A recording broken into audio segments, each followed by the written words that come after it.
تحفظ تو اس چیز کا کیا جاتا ہے نا جس کے اندر خطرہ ہوتا ہے۔ حضرت محمد صلی اللہ علیہ وسلم کی نبوت کو خطرہ کس چیز سے؟ وہ آخری نبی ہیں، یہ دنیا کے وہ تمام مسلمان مانتے ہیں جو ان کو آخری نبی مانتے ہیں، اور جو ان کو آخری نبی مانتا نہیں ہے وہ کافر ہے۔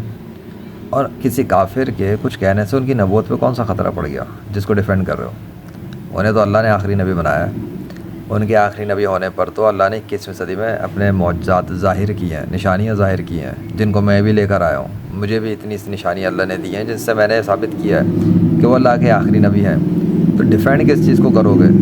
اصل بات یہ ہے کہ حضرت محمد صلی اللہ علیہ وسلم کے حوالے سے، ان کی نبوت کے حوالے سے، ان کے سچے رسول ہونے کے حوالے سے دنیا کے جو 6 ارب سے زیادہ کافر زمین پہ پھر رہے ہیں، جن کی اکثریت کی گمراہی کی وجہ سے مسلمانوں پہ ظلم و ستم ہو رہا ہے، ان کو بتاؤ کہ حضرت محمد صلی اللہ علیہ وسلم آخری نبی ہیں۔ ڈیفینڈ کی کوئی ضرورت نہیں ہے، پریچنگ کی ضرورت ہے، پروموشن کی ضرورت ہے، مارکیٹنگ کی ضرورت ہے۔ تھوڑا سا کامن سینس اور عقل سے کام لیا کرو۔ یہ تمہارے چیخنے چلانے سے، احتجاج کرنے سے، ختم نبوت کے نام پر کانفرنسیں کرنے سے، چیخنے چلانے سے کچھ بھی نہیں ہوتا۔ اس لیے کہ جو غیر مسلم گستاخیاں کر رہے ہیں وہ تو کریں گے، اس لیے کہ جو نبوت پہ ڈکیتیاں مار رہے ہیں وہ تو ماریں گے، مطلب جرم تو کر رہے ہیں نا ڈکیتی مارنے کے، جیسے وہ قادیانی۔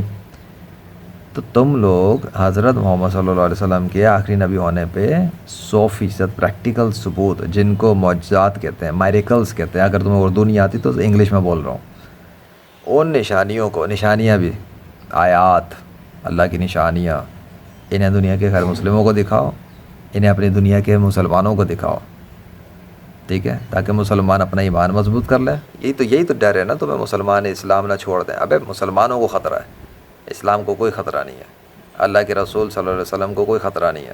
ان کی نبوت کو کس چیز کی ڈیفینڈ کی ضرورت ہے؟ وہ تو خود اللہ کے آخری نبی ہیں، ان کی نبوت پہ تو اللہ نے اس آسمان سے نشانیاں نازل کی ہیں، تمہارے اوپر تھوڑی کی ہیں۔ آگے سمجھ میں، تھوڑا کامن سینس برین یوز کیا کرو، بھیجا استعمال کیا کرو۔ تمہارے گلی محلے کے اندر کوئی دشمن بیٹھے ہوئے ہوں اور تمہارے کسی بھائی کو مار رہے ہو تو تم کھڑے ہو کے احتجاج کرو گے یا جا کے روکو گے اس کا ہاتھ؟ تھوڑا کامن سینس یوز کرو نا۔ وہ جو غیر مسلم ہے وہ اٹیک کر رہے ہیں، وہ حضرت محمد صلی اللہ علیہ وسلم کو گالیاں دے رہے ہیں، گندی گندی گالیاں دے رہے ہیں، ایسی گھٹیا زبان کے ساتھ جو میں یہاں بول بھی نہیں سکتا۔ انہیں کون چپ کرائے گا؟ وہ کیوں کر رہے ہیں ایسا؟ کیونکہ ان کو ان کے ماں باپ نے کافر بنایا، پھر سوسائٹی نے کافر بنایا، پھر باقی لوگوں نے کافر بنایا، ان کی واٹ لگا دی۔ اب وہ لگے ہوئے نفرت میں۔ نفرت کہاں سے آ رہی ہے ان کے اندر؟ جہاں سے وہ میٹیریل پڑھ رہا ہے۔ میٹیریل کون سا پڑھ رہا ہے؟ حدیثوں کی کتابیں۔ حدیثوں کی کتابوں میں وہ جو تم لوگوں نے ضعیف اور یہ سب کے نام پہ جو کیا ہے نا ڈرامہ، اب وہ اس کو پکڑ کے آ کے گالیاں دے رہے ہیں، پھر تم ڈیفینڈ نہیں کر پاتے۔ اور پھر تمہارے ہی مولوی بہت سے کچھ اٹھ کے کہتے ہیں، کوئی صحاح پہ اعتراض کر رہا ہے، کوئی بخاری کے اوپر اعتراض کر رہا ہے، کوئی کچھ کر رہا ہے۔ تمہارے تو آپس میں اختلاف، وہ اتفاق ہی نہیں ہو رہا ایک دوسرے کا۔ قرآن پہ سب کا اتفاق ہے کہ ہاں جی قرآن اللہ کا کلام ہے، لیکن قرآن میں ترجموں کے اندر ڈنڈیاں مار دی۔ کر کیا رہے ہو؟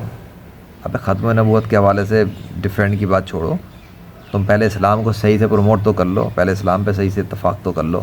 آپس میں ٹوٹے پڑے ہوئے ہو، کس چیز کو ڈیفینڈ کر رہے ہو اور کس چیز کو پروموٹ کر رہے ہو؟ فرقوں سے تو باہر نکل جاؤ، کنویں کے مینڈا کو، پھر بات کرنا۔ اصل کام کرنے کا ہے وہ کرو، جاؤ دنیا کے سارے غیر مسلموں کو اللہ کی نشانیاں دکھاؤ کہ وہ کلمہ پڑھ کے اسلام میں داخل ہو۔ جب وہ اسلام میں آئیں گے اور ان کو سچائی پتہ لگے گی تو وہ دشمنی چھوڑ دیں گے۔ ابھی وہ دشمنی میں، جہالت میں، گمراہی میں، اتنی سی بات تم لوگوں کو سمجھ میں نہیں آتی، صرف ٹائم برباد کرنا ہے لوگوں کا۔ اللہ اکبر۔